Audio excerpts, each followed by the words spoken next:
Folks, today I've got a numerical one for you. By the way, just for a moment, can we talk about how freaking jacked I look in this tank top? I'm the strongest man in America. Look at these trapezes, huh? Look at these trapezoids. I can barely walk through a standard door frame. Strongest man in the world, put it in the books. But folks, today's topic is a little concept or a little rule I like to call the 90-10 rule. And I worked for a direct sales company for a lot of years. And there was always a saying that, like, I just never could seem to wrap my mind around when I was younger. And people would say it all the time, but it was life happens for us, not to us. Life happens for us, not to us. And that was just like Portuguese to me. I'm like, I just don't understand what that means. And I would reach out to the people that would say it on stage or on a call, and they would give me the explanation. And I'd be like, cool. And I still just couldn't. I was like, what does that mean? And it kind of clicked when I finally heard about the 90-10 rule. And the 90-10 rule is as follows. Life is 10% what happens to us, and the other 90% is how we react to it. So two people could go through an event, an identical event. Maybe a family member says a comment to them or whatever, right? Something happens to two different people, and they can interpret that event in wildly different directions, right?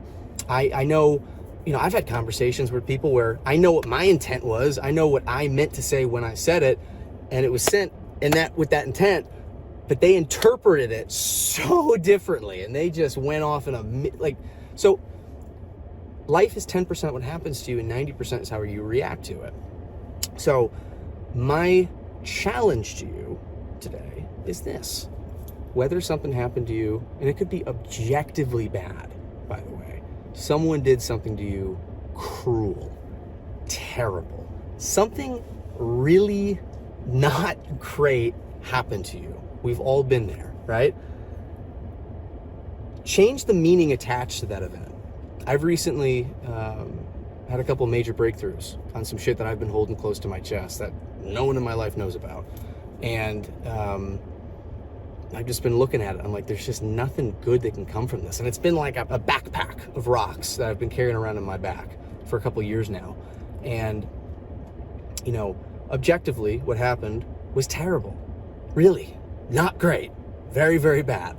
But the meaning that I have chosen to attach to it is it's strengthened me. I'm a significantly more resilient person as a result of this happening.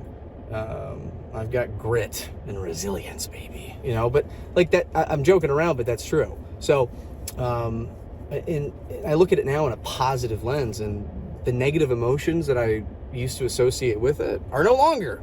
And when you can have that happen, man, woo-wee, you walk through life a little pep in your step. You walk through life a little lighter. So my challenge to you is this. Whether something happened to you today, yesterday, last week, last month, maybe a couple years ago, or if you're an older gentleman or an older gal here on the TikToks or the Instagrams, maybe a couple decades ago that you've been holding on to, that's just been festering, it's got weight on you don't got shoulders as big as mine, obviously, but you got weight on your shoulders. Change the meaning that's attached to that event that happened to you. My guess, just try it. What do you got to lose? You're walking through life right now angry and bitter and sad and resentful and depressed. Just try. There's very, very, very little downside to trying this activity, changing the meaning of what happened to you.